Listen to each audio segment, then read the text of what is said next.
ಎಲ್ರಿಗೂ ನಮಸ್ಕಾರ. ಹೇಮಾ ಅಡುಗೆ ಮನೆಗೆ ನಿಮಗೆಲ್ಲ ಪ್ರೀತಿಯ ಸ್ವಾಗತ. ನಾನಿಲ್ಲಿ ಚಿಕನ್ ದಮ್ ಬಿರಿಯಾನಿ ಮಾಡ್ತಾ ಇದ್ದೀನಿ. ಈ ಗ್ಲಾಸ್ ಅಳತೆಯಲ್ಲಿ 1.5 ಲೋಟದಷ್ಟು ಬಿರಿಯಾನಿ ರೈಸನ್ನು ತಗೊಂಡಿದ್ದೀನಿ. ಇದನ್ನ 2 ರಿಂದ 3 ಸಲ ಚೆನ್ನಾಗಿ ತೊಳೆದು 1 ಗಂಟೆಯಾದರೂ ನೆನೆಸಿ ಇಡಬೇಕು.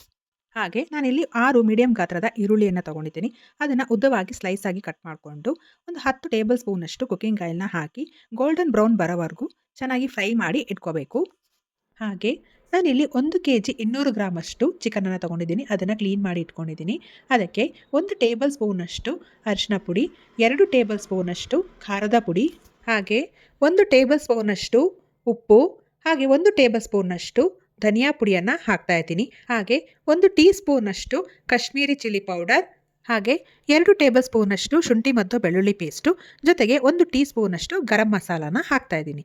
ಜೊತೆಗೆ ನಾನಿಲ್ಲಿ ಒಂದು ಮಿಕ್ಸಿ ಜಾರಿಗೆ 2 ಇಂಚಷ್ಟು ಚಕ್ಕೆ, 7 ರಿಂದ 8 ಲವಂಗ, 2 ಕಪ್ಪು ಏಲಕ್ಕಿ, 6 ಗ್ರೀನ್ ಏಲಕ್ಕಿ ಅಥವಾ ನಾರ್ಮಲ್ ಏಲಕ್ಕಿ, 1 ಜಾವಿತ್ರಿ, ಹಾಗೆ 1 ಟೀ ಸ್ಪೂನಷ್ಟು ಶಾಯಿ ಜೀರಾ, ಹಾಗೆ 1 ಟೇಬಲ್ ಸ್ಪೂನಷ್ಟು ನಾರ್ಮಲ್ ಜೀರಾನ ಹಾಕಿ ಪುಡಿ ಮಾಡಿ ಇದನ್ನು ಸಹ ಚಿಕನ್ಗೆ ಹಾಕೋತಾ ಇದ್ದೀನಿ. ಹಾಗೆ 1 ಬಟ್ಲಷ್ಟು ಮೊಸರನ್ನ ಹಾಕೋತಾ ಇದ್ದೀನಿ. ಜೊತೆಗೆ ನಾನಿಲ್ಲಿ ಫ್ರೈ ಮಾಡಿಟ್ಕೊಂಡಂತಹ ಈರುಳ್ಳಿಯಲ್ಲಿ ಒಂದು ಅರ್ಧ ಭಾಗದಷ್ಟು ಈರುಳ್ಳಿಯನ್ನು ಇದಕ್ಕೆ ಹಾಕ್ತಾ ಇದ್ದೀನಿ. ಹಾಗೆ 1 ಟೇಬಲ್ ಸ್ಪೂನಷ್ಟು ಕಸೂರಿ ಮೇಥಿ, ಜೊತೆಗೆ ಸ್ವಲ್ಪ ಕೊತ್ತಂಬರಿ ಸೊಪ್ಪು, ಹಾಗೆ ಸ್ವಲ್ಪ ಪುದೀನಾನ ಚಿಕ್ಕದಾಗಿ ಹೆಚ್ಚಿ ಹಾಕ್ತಾ ಇದ್ದೀನಿ. ಜೊತೆಗೆ ಇನ್ನೊಂದು ಬಟ್ಲಷ್ಟು ಮೊಸರನ್ನ ಹಾಕಿ ಇದೆಲ್ಲವನ್ನ ಹಾಕೊಂಡು ನೀಟಾಗಿ ಮಿಶ್ರಣ ಮಾಡಿ ಒಂದು ಅರ್ಧ ಗಂಟೆಯಾದರೂ ಇದನ್ನ ನೆನೆಯೋದಕ್ಕೆ ಬಿಡಬೇಕು.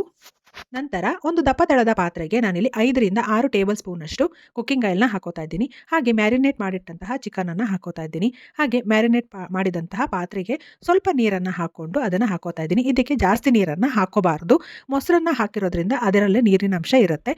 ಇದನ್ನು ನೀಟಾಗಿ ಮುಚ್ಚಿ ಮೀಡಿಯಂ ಫ್ಲೇಮಲ್ಲೇ ಬೇಯೋದಕ್ಕೆ ಬಿಡೋಣ. ಇನ್ನೊಂದು ಸೈಡಲ್ಲಿ ನಾನು ಅನ್ನವನ್ನು ಮಾಡ್ಕೋತಾ ಇದ್ದೀನಿ. ಅದಕ್ಕೆ ಒಂದು ಪಾತ್ರೆಗೆ 8 ಲೋಟದಷ್ಟು ನೀರನ್ನು ಹಾಕ್ತಾ ಇದ್ದೀನಿ. ಅದರ ಜೊತೆಗೆ 2 ಚಕ್ರ ಮೊಗ್ಗು, 1 ಜಾವಿತ್ರಿ, 4 ಚಿಕ್ಕ ಪೀಸಷ್ಟು ಚಕ್ಕೆ, 2 ಕಪ್ಪು ಏಲಕ್ಕಿ, 4 ಗ್ರೀನ್ ಏಲಕ್ಕಿ, 4 ಲವಂಗ, ಹಾಗೆ 1 ಟೀ ಸ್ಪೂನಷ್ಟು ಶಾಯಿ ಜೀರಾ, 2 ಪಲಾವ್ ಎಲೆ, ಸ್ವಲ್ಪ ಕೊತ್ತಂಬರಿ ಸೊಪ್ಪು, ಹಾಗೆ ಸ್ವಲ್ಪ ಪುದೀನನ ಹಾಕಿ ಇದು ಚೆನ್ನಾಗಿ ಕುದಿಯೋದಕ್ಕೆ ಬಿಡಬೇಕು. ಇದು ಚೆನ್ನಾಗಿ ಕುದಿ ಬಂದಮೇಲೆ ನೆನೆಸಿಟ್ಟಂತಹ ಅಕ್ಕಿಯ ನೀರನ್ನು ಸೋಸ್ಕೊಂಡು ನಂತರ ಆ ಅಕ್ಕಿಯನ್ನು ಇದಕ್ಕೆ ಕುದಿತಾ ಇರುವಂತಹ ನೀರಿಗೆ ಹಾಕೋಬೇಕಾಗತ್ತೆ. ನಂತರ ಇದಕ್ಕೆ 4 ಟೇಬಲ್ ಸ್ಪೂನಷ್ಟು ಉಪ್ಪನ್ನು ಹಾಕ್ತಾ ಇದ್ದೀನಿ. ಇದನ್ನು ನೀಟಾಗಿ ಮಿಶ್ರಣ ಮಾಡಿ ಹೈ ಫ್ಲೇಮಲ್ಲೇ ಇದನ್ನು ಬೇಯಿಸ್ಕೋಬೇಕು. ಇದು 80 ಭಾಗದಷ್ಟು ಬೆಂದಾಗ ನೀರಿನಿಂದ ಸೋಸಿ ಇಟ್ಕೋಬೇಕು. ನೋಡಿ, ಈಗ ಚಿಕನ್ ಎಲ್ಲ ಚೆನ್ನಾಗಿ ಬೆಂದಿದೆ. ಇದರಲ್ಲಿ ಸ್ವಲ್ಪ ಮೇಲ್ಭಾಗದ ತಿಳಿಯನ್ನು ನಾನು ಒಂದು ಬಟ್ಲಿಗೆ ತೆಗೆದಿಟ್ಕೊತಾ ಇದ್ದೀನಿ. ಅದನ್ನು ಕೊನೆಯಲ್ಲಿ ಹಾಕ್ತೀನಿ. ಹಾಗೆ ಸೋಸಿ ಇಟ್ಕೊಂಡಂತಹ ಅನ್ನವನ್ನು ನಾನಿಲ್ಲಿ ಸ್ವಲ್ಪ ಸ್ವಲ್ಪವೇ ಹಾಕ್ತಾ ಇದ್ದೀನಿ. ಇದನ್ನು ಮೇಲ್ಭಾಗದಲ್ಲಿ ಹಾಕೋಬೇಕು. ಇದನ್ನು ತಕ್ಷಣವೇ ತಿರುಗಿಸಬಾರ್ದು. ಅದೇ ರೀತಿ ಮಾಡಿಟ್ಕೊಂಡಂತಹ ಎಲ್ಲ ಅನ್ನವನ್ನು ಅದರ ಮೇಲೆ ಹಾಕ್ಬಿಟ್ಟು ಕೊನೆಯಲ್ಲಿ ನಾನು ತೆಗೆದಿಟ್ಕೊಂಡಂತಹ ರಸವನ್ನು ಹಾಕ್ತಾ ಇದ್ದೀನಿ. ಹಾಗೆ ಫ್ರೈ ಮಾಡಿದ್ದಂತಹ ಈರುಳ್ಳಿಯನ್ನು ಹಾಕ್ತಾ ಇದ್ದೀನಿ. ಸ್ವಲ್ಪ ಕೊತ್ತಂಬರಿ ಸೊಪ್ಪು, ಹಾಗೆ ಸ್ವಲ್ಪ ಪುದೀನಾನ ಹಾಕ್ತಾ ಇದ್ದೀನಿ. ಜೊತೆಗೆ ನಾನಿಲ್ಲಿ 1 ಸೌಟಷ್ಟು ಅಂದರೆ 4 ಟೇಬಲ್ ಸ್ಪೂನ್ನಷ್ಟು ತುಪ್ಪವನ್ನು ಹಾಕ್ತಾ ಇದ್ದೀನಿ. ನಂತರ ಗಾಳಿ ಆಡದಂತೆ ನೀಟಾಗಿ ಕವರ್ ಮಾಡಿ ಮುಚ್ಚಿ ಲೋ ಫ್ಲೇಮಲ್ಲಿ 10 ರಿಂದ 15 ನಿಮಿಷ ಬೇಯಿಸ್ಕೊಂಡ್ರೆ ಚಿಕನ್ ದಮ್ ಬಿರಿಯಾನಿ ರೆಡಿಯಾಗುತ್ತೆ. ಈ ರೆಸಿಪಿ ನಿಮಗೆ ಇಷ್ಟ ಆಗಿದೆ ಅನ್ಕೋತೀನಿ.